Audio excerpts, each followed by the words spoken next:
দর্শক, সংবাদের শুরুতেই যেটা জানিয়েছিলাম যে জাগো বাহে তিস্তা বাঁচাই এই স্লোগানে লালমনিরহাটে বিএনপির 2 দিনের মহাসমাবেশ চলছে। এর উদ্বোধন করেছেন এরই মধ্যে মির্জা ফখরুল ইসলাম আলমগীর, বিএনপি মহাসচিব। আমরা সরাসরি চলে যাচ্ছি সেখানে। ভারতের বন্ধু আমাদের, সুতরাং তিস্তার পানি বোধহয় এবার পাই যাবে, ঠিক না? নবডাউন কর 15 বছরে বাংলাদেশ থেকে বেঁচে দিছে তিস্তার এক ফোঁটা পানি আনতে পারে। তিস্তা নয় ভাই, 54টা নদী আছে যেগুলো ভারত থেকে আমাদের দেশে আসছে। সবগুলো নদীর উজানে তারা বাঁধ দিয়ে দিয়েছে। আমার কথা হচ্ছে বাঁধ দিয়ে তুলে নিয়ে যায়, পানি তুলে নিয়ে যায়, বিদ্যুৎ উৎপাদন করে। আর আমাদের দেশের মানুষ আমার কথা ফলাতে পারে না, ফসল ফলাতে পারে না, তারা তাদের জীবন জীবিকা জেলে যারা মাছ ধরেন তারা মাছ ধরতে পারে। আমাদের অন্তরের সকলের ডাক, তাই না? ঠিক আছে, ঠিক আছে, আমরা লড়াই করেছি। সামনে তো কোনো মাইক নেই। কোথায় ওই ভারতে আবার আমাদের যে শত্রু তাকে বিভিন্ন হুকুম জারি করে আওয়ামী লীগারদেরকে, ঠিক না? আওয়ামী লীগ আছে নাকি আরো পালাইছেন, আমার সাথে সাথে সব পালাইছে।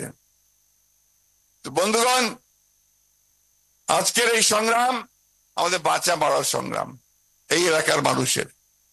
এই সংগ্রামকে আমরা কখনো বন্ধ হতে দেব না। আজকে আমরা সরকারকে পরিষ্কার করে বলতে চাই, অন্তর্বর্তীকালীন সরকার, কথায় তো বলেন যে আপনার নিরপেক্ষ, তো নিরপেক্ষ কিন্তু এই জায়গায় থাকলে চলবে না। এই জায়গায় আপনাকে মুখ খুলতে হবে, ভারতকে বলতে হবে যে আমার পানি ন্যায্য হিস্সা আমি চাই।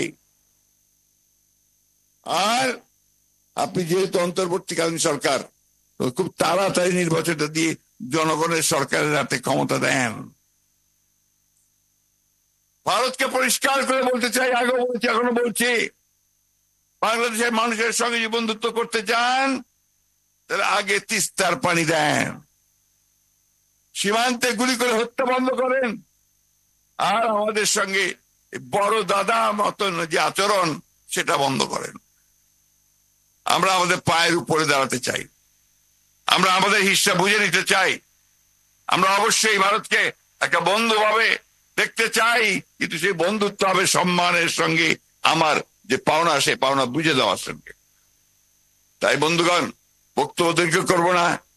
আমি আমাদের আসাদুল আব্দুল সাহেবকে আমার অন্তঃস্থল থেকে ধন্যবাদ এবং কৃতজ্ঞতা জানাচ্ছি যে আজকে তিনি যে আন্দোলনের সূচনা করলেন, সেই আন্দোলন সারা বাংলাদেশকে শুধু নয় সারা বিশ্বকে নাড়িয়ে দিয়েছে। বন্ধুগণ, আজকে আপনাদের এখানে অনেক আন্তর্জাতিক নিউজ এজেন্সি থেকে খবর সংগ্রহ করার জন্য এসছে। কেন?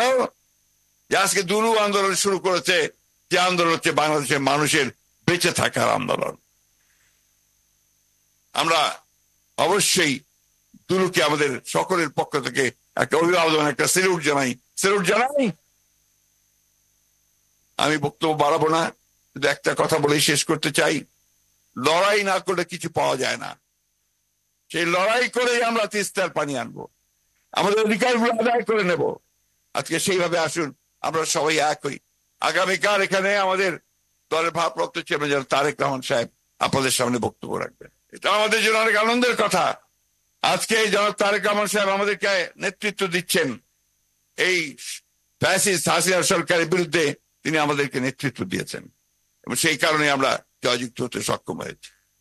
আজকে তিনি গোটা বাংলাদেশের মানুষকে ঐক্যবদ্ধ করছেন যে একটা গণতান্ত্রিক ব্যবস্থার জন্য।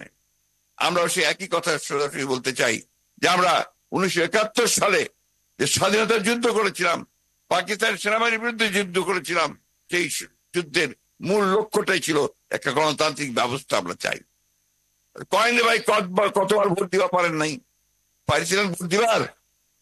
তো আমরা তো ওইটাই চাই, আমরা আমাদের ভোট দিয়ে আমাদের জনপ্রতিনিধি নির্বাচিত করতে চাই, যারা আমাদের কথা পার্লামেন্টে বলবে, সংসদে বলবে, সব জায়গায় বলবে, তাই না? সেই ভোটটা আমরা চাই। ওরা অনেক সময় বলে যে আমরা নাকি ভোট করতেছে। ভোট করার কারণ একটাই, যে ভোট না হলে আমার নেতা নির্বাচিত হবে কোত্থেকে, আমার কথাটা বলবে কে? আমার তো প্রতিনিধি চাই, তাই না? এই জন্যই আমরা নির্বাচনের কথা বলছি। আর নির্বাচন দিলে দেশটাতে যে অশান্তি সৃষ্টি হয়েছে সে অশান্তি হবে না, শান্তি আসবে, একটা স্থিতিশীলতা আসবে। তাই বক্তব্য বাড়াবো না বন্ধুগণ। আমি আজকে গতকাল ঠাকুরগাঁতে এসেছি, আজকে সকালে কিন্তু রওনা হয়েছি, এসে বসে আছি আর অভিভূত হয়েছি। তিস্তার পারে হাজার হাজার মানুষ আজকে নিজেরা পুটলিতে চাল বেঁধে চলে এসেছে, তাই না? সব একা একা চলে এসেছে, এখানে কাউকে কিছু বলতে হয় নাই। তার নিজের দাবির জন্য দুলু ভাইয়ের ডাক শুনে আজকে সবাই এসেছে। তাই বন্ধুগণ, আমার কথা শেষ, শুধু এইটা বলতে চাই যে এখন নতুন লড়াই শুরু। সেই লড়াই হচ্ছে আমাদের বাঁচা মরার লড়াই, আমাদের স্বাধীনতার লড়াই, আমাদের গণতন্ত্রের লড়াই। আসুন আজকে আবার সেই ঐক্যবদ্ধ হয়ে আবার আমরা সেই ডাক দেই, জাগো বাহে তিস্তা বাঁচা। আসসালামু আলাইকুম।